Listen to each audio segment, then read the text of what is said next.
Good morning, dear students. আজি আমাৰ APSC-CCE Prelims crash কোৰ্ছৰ প্ৰথমটো ক্লাছ আৰু টপিকটো হৈছে এগ্ৰিকালচাৰ। মই ভেৰি বেসিক বস্তুখিনি শিকাম, বহুত বেছি কমপ্লেক্স যিবিলাক মডাৰ্ণ ইনোভেশন সেইবিলাকৰ ওপৰত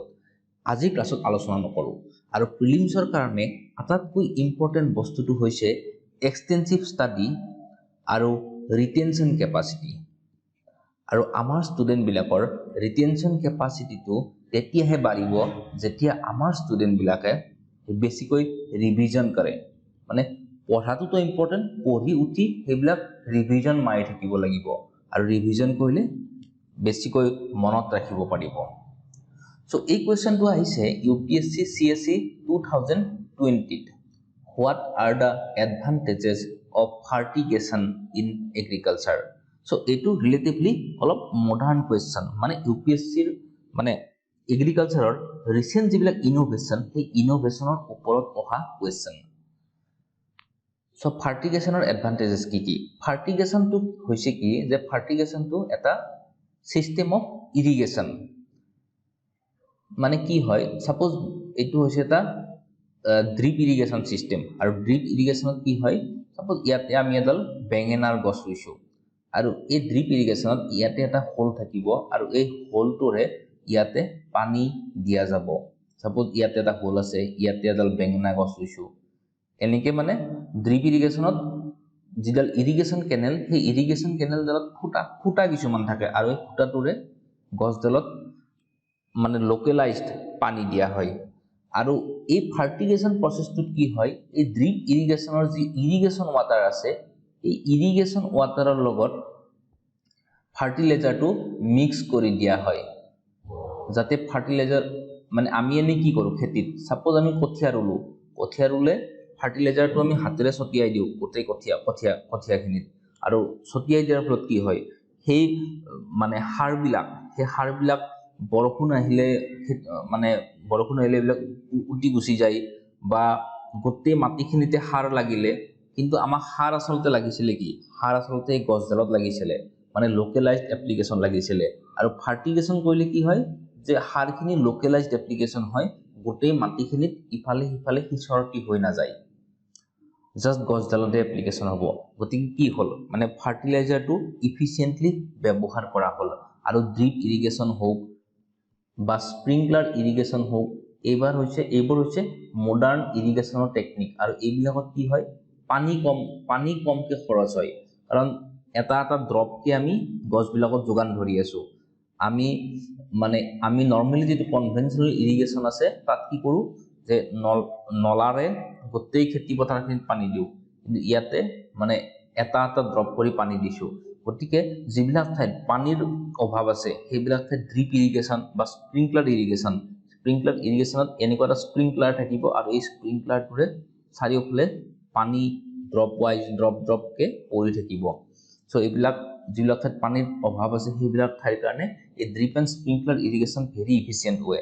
সো ফাৰ্টিগেশ্যন কি হয়, এই ইৰিগেশ্যন ৱাটাৰৰ লগত সাৰটো মিহলাই দিয়ে। সো এইটো কি হয়, হোৱাট আৰ দ্য এডভান্টেজেছ, কোনবিলাক advantages? Controlling the alkalinity of irrigation water is possible. এইটো হয় কাৰণ আমি সাৰটো সেই হিচাপে মিলাব লাগিব যাতে এলকালিনিটিটো কন্ট্ৰল হৈ যায়। Efficient application of rock phosphate and all other phosphatic fertilizers is possible. ইয়াতে এটা বস্তু চাওক, ৰক ফসফেট মানে ইয়াতে আমি গম পাওঁ যে ৰকটো এটা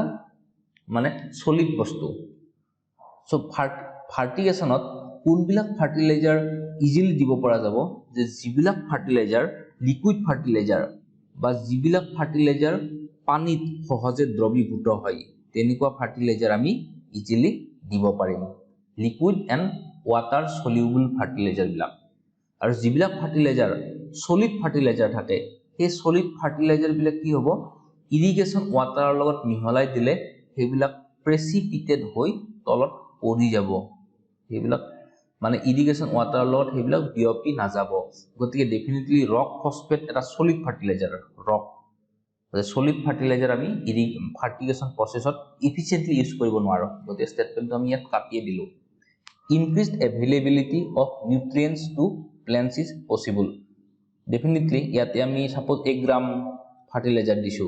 1 গ্রাম ফার্টিলাইজার আমি অকল বেঙেনা গছডালত লাগিব যদি আমি 1 গ্রাম ফার্টিলাইজার ছটিয়াই দিও তেনেহলে তাৰ ইফিচিয়েন্সিটো ডেফিনেটলি কমি যাব গতিকে এইটো statement correct reduction in the lynching of chemical nutrients is possible lynching কেতিয়া বেশি হয় লিচিং মানে কি যে সাপোজ তুমি এখন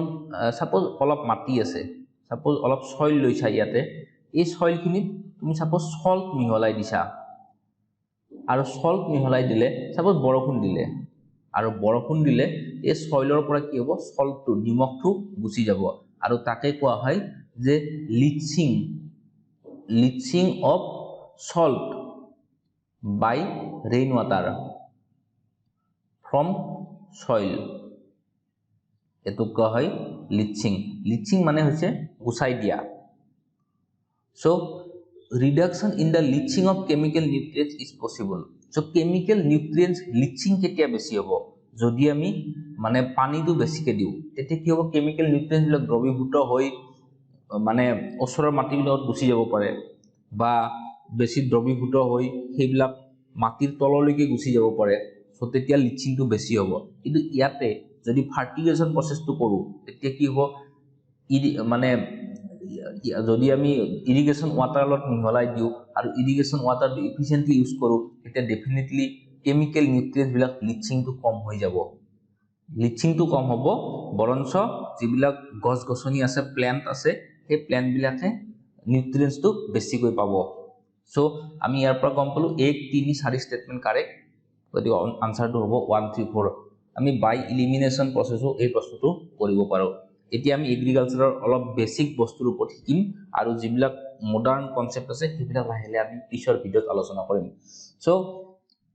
টাইপস অফ ফাৰ্মিং মানে ফাৰ্মিংৰ টাইপস কি আছে এটা হৈছে প্ৰিমিটিভ সাবস্টেনেন্স ফাৰ্মিং মানে অকল মানুহ বাচি থাকিবৰ কাৰণে ফাৰ্মিং কৰি আছে আৰু এইটো কোৱা হয় স্লেশ এণ্ড বাৰ্ন বুলিও মানে কাটি দিলে তাৰপিছত জ্বলাই দিলে আৰু খেতি কৰিলে স্লেশ কৰিলে কাটি দিলে তাৰ পিছত কি কৰিলে জ্বলাই দিলে সেই জ্বলোৱাৰ পৰা হাৰটো হল আৰু তাৰ পিছত তাত কি কৰিলে খেতি কৰিলে এটো কোৱা হয় স্লেশ এণ্ড বাৰ্নিং তাহত খেতি কৰিলে তাৰ পিছত আকৌ এই খেতিটো জ্বলাই দিলে কাটি দিলে তাৰ পিছত আকৌ জ্বলাই দিলে আৰু হেনেকে তাত মানে জ্বলোৱাৰ ফলত কি হল অৰ্গেনিক কন্টেন্ট বিলাক আহিলে বা সেই মানে এছটো যেটো মানে এই ছাইটোকে সাৰ হিচাপে ব্যৱহাৰ কৰিলে আৰু এগ্ৰিকালচাৰ কৰিলে এটো কোৱা হয় স্লেশ এণ্ড বাৰ্ন এগ্ৰিকালচাৰ আৰু এটো প্ৰিমিটিভ সাবস্টেনেন্স ফাৰ্মিং এটো কমাৰ্শিয়াল বেসিছত ফাৰ্মিং নহয় এটো জাস্ট মানুহবিলাক জিআই থাকিবৰ কাৰণে ফাৰ্মিংটো হয় আৰু এই স্লেশ এণ্ড বাৰ্নিং ফাৰ্মিংৰ জুম কাল্টিভেশন এই জুমিংটো হয় আসাম মেঘালয় মিজোৰাম আৰু নাগালেণ্ড এই কেইখন ষ্টেটত স্লেশ এণ্ড বাৰ্ন কাল্টিভেশনটো কোৱা হয় জুমিং আমি দেখো যে পাহাৰত এনেকে সাইডত খেতি কৰে এটো কোৱা হয় জুম খেতি বুলি কোৱা হয় আৰু এটো হৈছে স্লেশ এণ্ড বাৰ্নিং কাল্টিভেশন মানে পাহাৰ এখন সাফা কৰিলে সেইখিনি জ্বলাই দিলে এই খেতি কৰিলে খেতি কৰি আকৌ পিছত কোনোবা সাইডৰ পাহাৰ এখনৰ সাইডৰ ঠাইখিনিত কাটি জ্বলালে তাতে খেতি কৰিলে তাৰ পিছত তাত সাপোজ 1 বছৰমান খেতি নকৰিলে তাত মানে ফাৰ্টিলাইজাৰটো ৰিপ্লেনিশ হ'ব দিলে আৰু তাৰ পিছত আকৌ খেতি কৰিলে এটো জুম কাল্টিভেশন বুলি কোৱা হয় আৰু জুমিংটো কোৱা হয় আসাম মেঘালয় মিজোৰাম আৰু নাগালেণ্ডত এটো জুমিং বুলি কোৱা হয় মণিপুৰত কোৱা হয় পামলৌ গতিকে আমি গম পালো যে আসাম মেঘালয় মিজোৰাম নাগালেণ্ড এইকেইখন হৈছে 7 সিষ্টাৰৰ ষ্টেট তাৰে মণিপুৰৰ বাহিৰে বাকি এইখন ষ্টেটত কোৱা হয় জুমিং সো মণিপুৰত কোৱা হয় পামলৌ আৰু ছত্তীশগড়ৰ বাস্তাৰ এৰিয়াটোত কোৱা হয় এই সেম প্ৰসেস অফ কাল্টিভেশন মানে জুম খেতিৰ নিচিনা যেটো খেতি আছে তাক কোৱা হয় ডিপা আৰু আন্দামান এণ্ড নিকোবৰ আইল্যান্ডতো হেতু কোৱা হয় ডিপা আৰু এই যেটো ফৰ্ম অফ কাল্টিভেশন আছে হেতু ওয়াৰ্ল্ড ওয়াইড মানে হয় এটো ফৰ্ম অফ কাল্টিভেশন গোটেই পৃথিৱীতে প্ৰচলিত আৰু মেক্সিকো আৰু সেন্ট্ৰাল আমেৰিকাত কোৱা হয় মিলপা বুলি কোৱা হয় মেক্সিকো এতিয়া আমি যেতিয়া এনেকে দেখিলো মেক্সিকো আৰু তেতিয়া আমি লগে লগে মেপত চাই ল'ব লাগে যে মেক্সিকো কান্ট্ৰিখন ক'ত আছে মেক্সিকোখন ক'ত আছে চেন্ট্ৰেল আমেৰিকাত আছে পানামা মানে মেক্সিকো টু নৰ্থ আমেৰিকাত আছে নৰ্থ আমেৰিকাত তিনিখন কান্ট্ৰি আছে এখন ওপৰৰ কান্ট্ৰিখন কি কানাডা তাৰ পিছৰ কান্ট্ৰিখন কি USA আৰু তাৰ পিছৰ কান্ট্ৰিখন কি মেক্সিকো তাৰ পিছত আছে চেন্ট্ৰেল আমেৰিকাত আছে কি আছে এল সালভেডৰ পানামা গুৱাটেমালা এইবিলাক আছে চেন্ট্ৰেল আমেৰিকাত আৰু তাৰ পিছত আছে তলৰ ফালে আছে লেটিন আমেৰিকা আৰু লেটিন আমেৰিকাত কি আছে ব্ৰাজিল আৰ্জেন্টিনা এইবিলাক লেটিন আমেৰিকাৰ কান্ট্ৰি বৰ্তমান কোপা আমেৰিকা চলি আছে আৰু আমাৰ ষ্টুডেণ্টখিনিয়ে ব্ৰাজিল আৰ্জেন্টিনাৰ খেললৈকে বহুত মানে ইগাৰলি ৱেইট কৰি আছে ফাইনেলখনলৈকে সো তেওঁলোকে জানিব লেটিন আমেৰিকান কান্ট্ৰি কোনবিলাক আছে সো ভেনিজুৱেলাত কোৱা হয় কেনুকো ভেনিজুৱেলাখন হৈছে এখন Latin American country suppose Latin American মহাদেশখন এনেকুৱা আৰু ভেনিজুৱেলা কান্ট্ৰিখন আছে ইয়াতে আৰু আমি ভেনিজুৱেলা কান্ট্ৰিখন ৰিসেন্টলি বহুত বেছি পৰিমাণে ইনফ্লেশ্যনত জড়িত সো হুগো চেভেজ আছিলে তেওঁলোকৰ মানে প্ৰিমিয়াৰ আৰু হুগো চেভেজৰ মৃত্যুৰ পিছত কান্ট্ৰিখন এতিয়া ইকোনমিক্যালি বহুত দুৰ্বল ব্ৰাজিলত কোৱা হয় ৰোকা চেন্ট্ৰেল আফ্ৰিকাত কোৱা হয় মাছল আৰু ইণ্ডোনেছিয়াত কোৱা হয় লাডাং ভিয়েটনামত কোৱা হয় ৰে এইকেইটা ইমান বেছি ইম্পৰ্টেণ্ট নহয় মই জাষ্ট ষ্টুডেণ্টে জানিবৰ কাৰণে ইনক্লুড কৰিছোঁ কিন্তু ইম্পৰ্টেণ্ট হৈছে এইকেইটা মধ্যপ্ৰদেশ এমপিত কোৱা হয় বেৱাৰ অৰ দাহিয়া পৰীক্ষাত এনেকুৱা কুৱেশ্যন আগতে আহিছে যে bewar is a form of পৰীক্ষাত এনেকুৱা প্ৰশ্ন আহে যে bewar is a form of slash and burn cultivation a weapon used by tribals in Central America or Central India a festival in Telangana এনেকুৱা কোৱেশ্যন আহে আৰু তেতিয়া আমি জানিব লাগিব যে বেৱাৰটো হৈছে মধ্যপ্ৰদেশৰ জুমিং কাল্টিভেশ্যনৰ নিচিনা মানে স্লেছ এণ্ড বাৰ্ণ কাল্টিভেশ্যন পৰু অৰ পেণ্ডা সেইটো হয় অন্ধ্ৰপ্ৰদেশত পামা দাবি পোমান ব্ৰিংগা ওড়িশা যে what do you understand by the term bringa so তাত তলত লিখিলে যে bringa is a tribe in Odisha bringa is a form of cultivation in Odisha তো তেতিয়া আমি সেই form of cultivation টোত আনসাৰটো দিব লাগিব so কুমাৰী ওয়েস্টাৰ্ন ঘাট ভালৰে ওয়ালট্ৰে ৰাজস্থান আৰু খিল হিমালয়ান বেল্ট মানে হিমাচল প্ৰদেশ জম্মু কাশ্মীৰ উত্তৰাখণ্ড এইবিলাক এৰিয়াত খিল বুলি কোৱা হয় আৰু কুৰুৱা বুলি কোৱা হয় ঝাৰখণ্ডত সো মনত থাকিল নে এইখিনি সো কুৰুৱা হৈছে ঝাৰখণ্ড এখন ট্ৰাইবেল ষ্টেট তাত বহুত মানে ট্ৰাইবেল পপুলেশ্যন বহুত বেছি আৰু হিমালয়ান বেল্টত আমাৰ যিখিনি হিমালয়ান ষ্টেট আছে এইখিনি আছে ৰাজস্থানত ভালৰে এণ্ড ওয়ালট্ৰে কুমাৰী হৈছে ওয়েস্টাৰ্ন ঘাট মানে আমাৰ যিখিনি পেনিনচুলাৰ ইণ্ডিয়া আছে এই পেনিনচুলাৰ ইণ্ডিয়াৰ এইফালে হৈছে ওয়েস্টাৰ্ন ঘাট আৰু প্ৰধানকৈ কৰ্ণাটকা তামিলনাডু কেৰেলা গোৱা এইকেইখন ষ্টেটত ওয়েস্টাৰ্ন ঘাটৰ মাউণ্টেইন বিলাক আছে এইকেইখন ষ্টেটত পামা দাবি কোমন ব্ৰিংগা ওড়িশাৰ ট্ৰাইবেলখিনি সিভিল সাৰ্ভিস পৰীক্ষাৰ কাৰণে এটা হট টপিক কাৰণ ওড়িশাত বহুত ট্ৰাইবেল পপুলেশন আছে পদু Pendra Andhra Pradesh বেৱাৰ Dahiya Madhya Pradesh so cropping pattern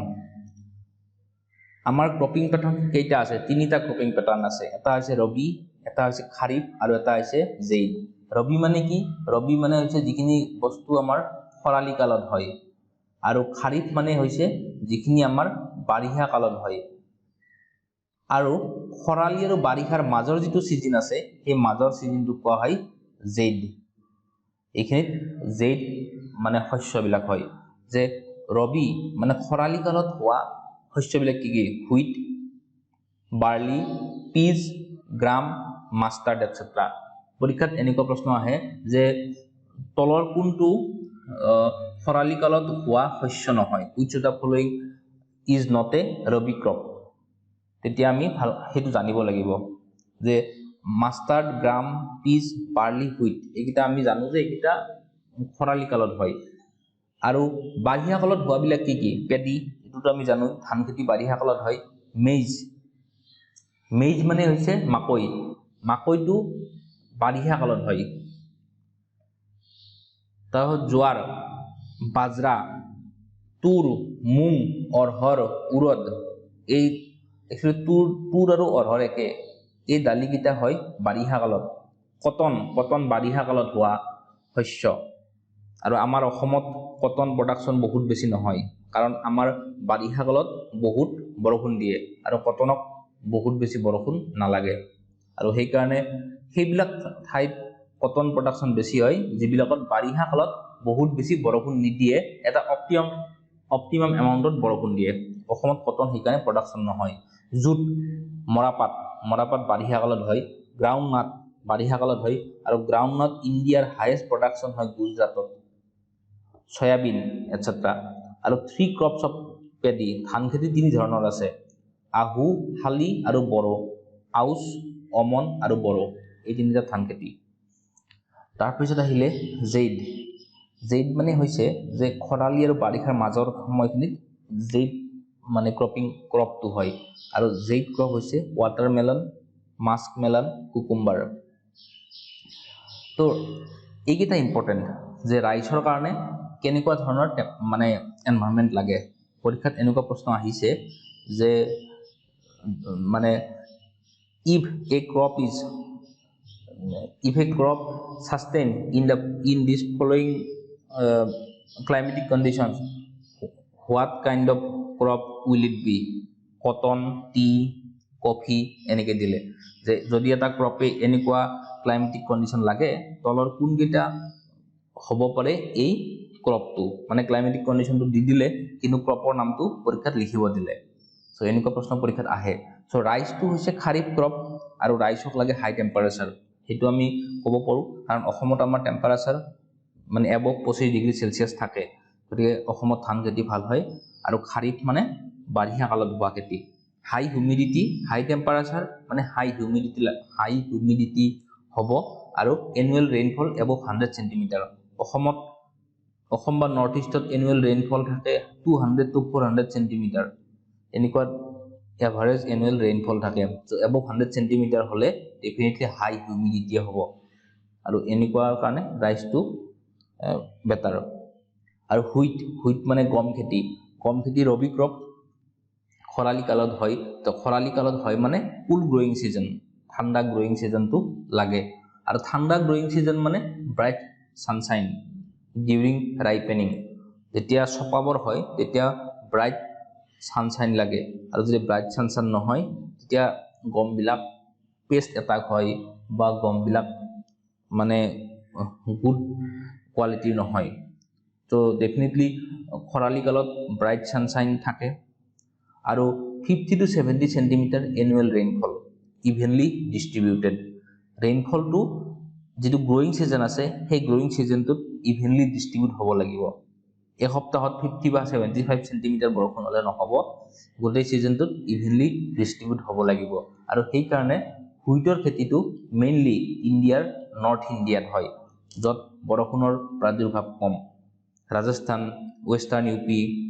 তাৰপিছত গুজৰাট, সেইফালে আৰু পাঞ্জাৱ, সেইফালে হিমাচল প্ৰদেশ, সেইফালে গমৰ খেতিটো বেছি হয়, কাৰণ তাত বৰষুণ কম। জোৱাৰটো হৈছে এটা ৰেইন ফেড ক্ৰপ, ইয়াক বহুতখিনি বৰষুণ লাগে।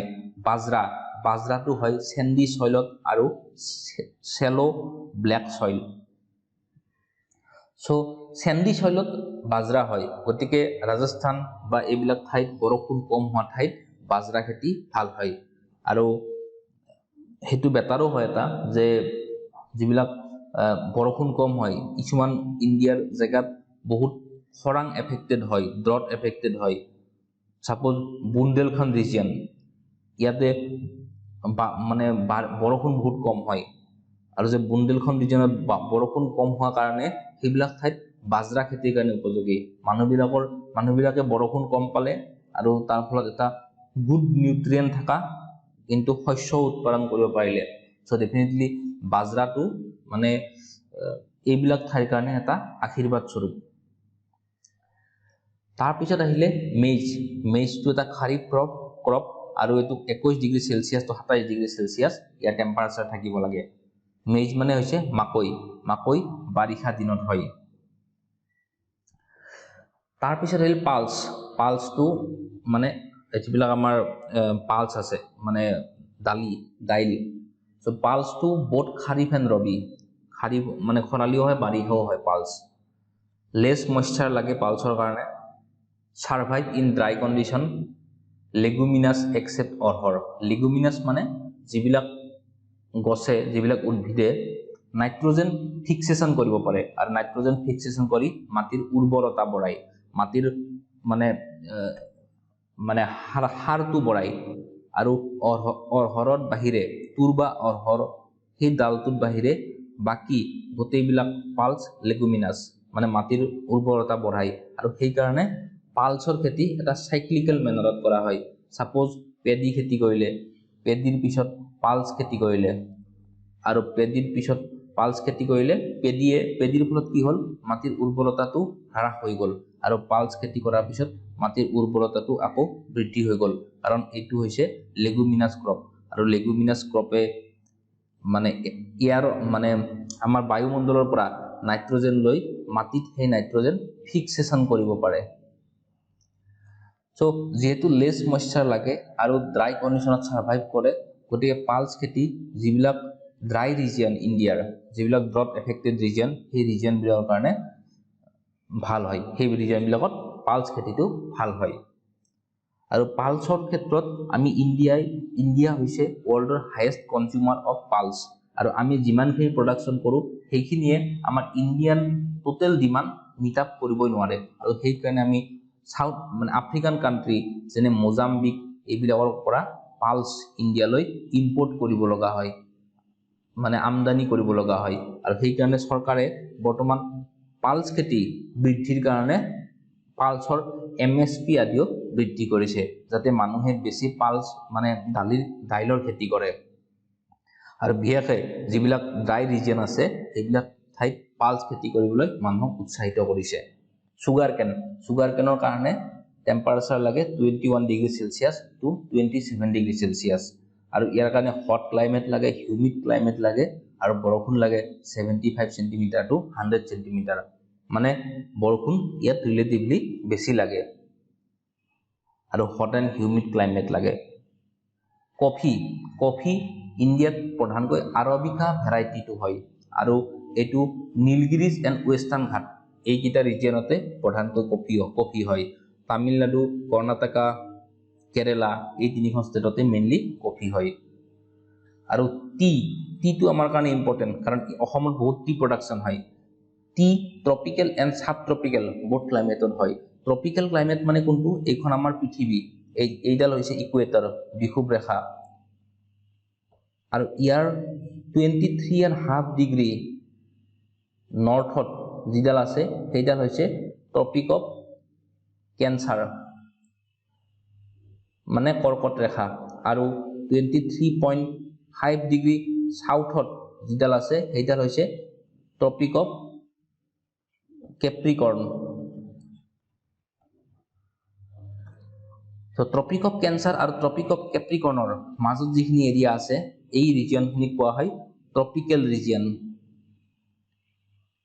আৰু ইয়াৰ পিছত আছে 66.5 ডিগ্ৰী এই 23.5 ডিগ্ৰীৰ পৰা 66.5 ডিগ্ৰীৰ মাজত যিখিনি আছে সেইখিনি কোৱা হয় সাব ট্ৰপিক্যাল ৰিজিয়ন আৰু 66.5 ডিগ্ৰীৰ পৰা পোলত আছে 0 ডিগ্ৰী এই ৰিজিয়নটো কোৱা হয় পোলাৰ ৰিজিয়ন তো এইটো ক্লিয়াৰ হৈছে কনসেপ্টটো গতিকে চাহ খেতিটো ট্ৰপিক্যাল মানে এইখিনি ৰিজিয়ন আৰু সাব ট্ৰপিক্যাল এইখিনি ৰিজিয়নত হয় আৰু এইফালেও এনেকে ট্ৰপিক্যাল সাব ট্ৰপিক্যাল এইখিনি ৰিজিয়নত চাহ খেতিটো হয় so well drain fertile acidic soil লাগে আৰু highland well drain fertile acidic highland অলপ পাহাৰত চাহ খেতি ভাল হয় এসিডিক সইল হ'ব লাগে আৰু ৱেল ড্ৰেইন হ'ব লাগে বৰষুণটো পৰি তাত তাৰ পৰা গুচি যাব লাগে আৰু চাহ খেতিৰ কাৰণে বেছি বৰষুণ লাগে ৰাবাৰ খেতিটো হৈছে মেইনলি ইকুৱেটৰিয়েল ক্ৰপ মানে বিষুৱ ৰেখাৰ ওচৰত ৰাবাৰ খেতিটো ভাল হয় আৰু তাৰ কাৰণে কি লাগে মইষ্ট ক্লাইমেট লাগে এণ্ড হিউমিড ক্লাইমেট লাগে আৰু ৰেইনফল হ'ব লাগে এবভ 200 সেন্টিমিটাৰ সেইকাৰণে পাহাৰৰ দাঁতিকাষৰীয়া অঞ্চলবিলাকত ৰাবাৰ খেতি ভাল হয় আমাৰ অসমতো ভূটান পাহাৰৰ ওচৰৰ বহুতখিনি এৰিয়াত ৰাবাৰ খেতি হয় কাৰণ পাহাৰৰ দাঁতিকাষৰীয়া অঞ্চলত ৰেইনফলটো হাই হয় আৰু মইষ্ট এণ্ড হিউমিড ক্লাইমেট লাগে আৰু টেম্পাৰেচাৰ এবভ 25 ডিগ্ৰী সেলচিয়াছ কটনৰ কোৱেশ্চন আগতে ইউপিএছচিত আহিছে কটনটো হৈছে খাৰিফ ক্ৰপ মানে বাৰিষা হোৱা খেতি আৰু ব্লেক সইল অফ ডেক্কান প্লেটুৰ ব্লেক সইলত দাক্ষিণাত্যৰ যিবিলাক কলা মাটি আছে ব্লেক সইল তাত কটন খেতিটো ভাল হয় আৰু ব্লেক সইলটো মানে কি এইটো হৈছে এটা ভলকেনিক সইল জিঅ'গ্ৰাফি পঢ়িলে তোমালোকে গম পাবা যে ডেক্কান প্লেটুৰ সইলটো ব্লেক সইলটো ভলকেনিক সইল আৰু তাত কটন খেতি ভাল হয় আৰু তাৰ কাৰণে হাই টেম্পাৰেচাৰ লাগে লাইট ৰেইনফলটো কম লাগে আৰু 210 ডেজ ফ্ৰষ্ট ফ্ৰী ডেজ মানে 210 দিন মানে তাত কোনো ধৰণৰ বৰফ পৰিব নালাগে ফ্ৰষ্ট মানে বৰফ পৰিব নালাগে 210 দিন আৰু ব্ৰাইট ছানশ্বাইন হ'লেহে কপাহটো ভাল হয় আদাৰৱাইজ কপাহত কিবা কিবি নতুন বেমাৰবিলাক লাগি যায় জুট গোল্ডেন ফাইবাৰ বুলি কোৱা হয় জুটক আৰু জুটৰ কাৰণে ৱেল ড্ৰেইন ফাৰ্টাইল সইলছ লাগে আৰু হাই টেম্পাৰেচাৰটো হাই লাগে ৱাটাৰ ইনটেনচিভ ক্ৰপ হয় আৰু সইলটো ৱেল ড্ৰেইন হ'ব লাগে বায়োডিজেল ক্ৰপছ জেট্ৰফা আৰু জোজোবা এই দুটা ক্ৰপেৰে বায়োডিজেল বনাব পাৰি আৰু বায়োডিজেলটোৰে আমি মানে গাড়ী চলাব পাৰোঁ বা বিভিন্ন কামত ব্যৱহাৰ কৰিব পাৰোঁ আৰু তেতিয়া আমি যদি বায়োডিজেল প্ৰডাকশ্যনটো বেছি হৈ যায় লাহে তেতিয়া আমি ক্ৰুড অইলৰ ডিজেলৰ ওপৰত নিৰ্ভৰ কৰিব লগা নহ'ব গতিকে জেট্ৰফাটো হৈছে উদ্ভিদ আৰু জেট্ৰফাটো আমি কমন লেংগুৱেজত কি বুলি কওঁ অসমীয়াত এই যিটো আমি সৰুতে যাৰ পাতবিলাক ভাঙি আমি ফুৱাই কিছুমান বাবুল ফৰ্ম কৰিছিলোঁ সেই উদ্ভিদটো কোৱা হয় জেট্ৰফা এইটোৰ নামটো মনত পৰা নাই আৰু জোজোবা এইটো কোৱা হয় বায়োডিজেল ক্ৰপ যদি তোমালোকৰ মনত থাকে এইটো মোক কমেণ্টত দিলে হ'ল মানে সৰুতে আমি সেই জেট্ৰফাৰ পাতবিলাক ভাঙি তাৰ এটা আঠা ওলাই সেই আঠাটোত ফুৱাই দিলে বাবুলছ ক্ৰিয়েট হয় আৰু এগ্ৰিকালচাৰ ৰিলেটেড এটা মুভমেণ্ট আছিলে উডান এণ্ড গ্ৰামডান মুভমেণ্ট এইটো ব্লাডলেছ ৰিভলিউশ্যন বুলি কোৱা হয় আৰু এই মুভমেণ্টটো কৰিছিলে আচাৰ্য বিনোৱা ভাৱে তেখেত মাৰাঠী ব্যক্তি আছিলে আৰু মহাত্মা গান্ধীৰ ফলোৱাৰ আছিলে আৰু মহাত্মা গান্ধীৰ মৃত্যুৰ পিছত আচাৰ্য বিনোবা ভাৱে তেখেতৰ উত্তৰাধিকাৰী পাতি থৈ গৈছিলে তেখেতৰ হেয়াৰ পাতি থৈ গৈছিলে বিনোবা ভাৱে আৰু এই বিনোবা ভাৱেই ইণ্ডিয়াত উডান গ্ৰামডান মুভমেণ্টটো জনপ্ৰিয় কৰিছিলে আৰু তেখেতে গান্ধীৰ গ্ৰাম স্বৰাজ্য কনচেপ্টটোৰ বিলিভাৰ আছিলে উডান গ্ৰামডান মানে যে আফটাৰ ইণ্ডিপেণ্ডেন্স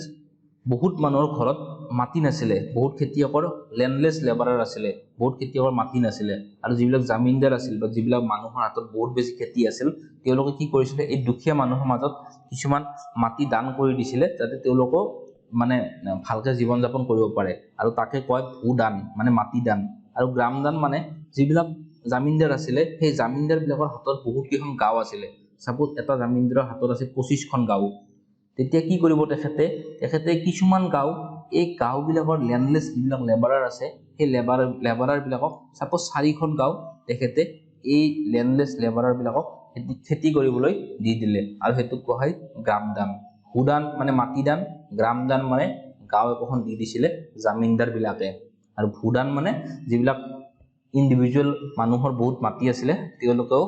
এই মাটিবিলাক মানুহক দান দি দিছিলে আমাৰ অসমৰ বিষ্ণু ৰাভায়ো তেখেতৰ বহুতখিনি মাটি লেণ্ডলেছ এগ্ৰিকালচাৰেল লেবাৰাৰবিলাকক দান কৰি দিছিলে আৰু এইটো কোৱা হয় ভূদান গ্ৰামদান মুভমেণ্ট আৰু এইটো পৃষ্ঠপোষক কৰিছিলে আচাৰ্য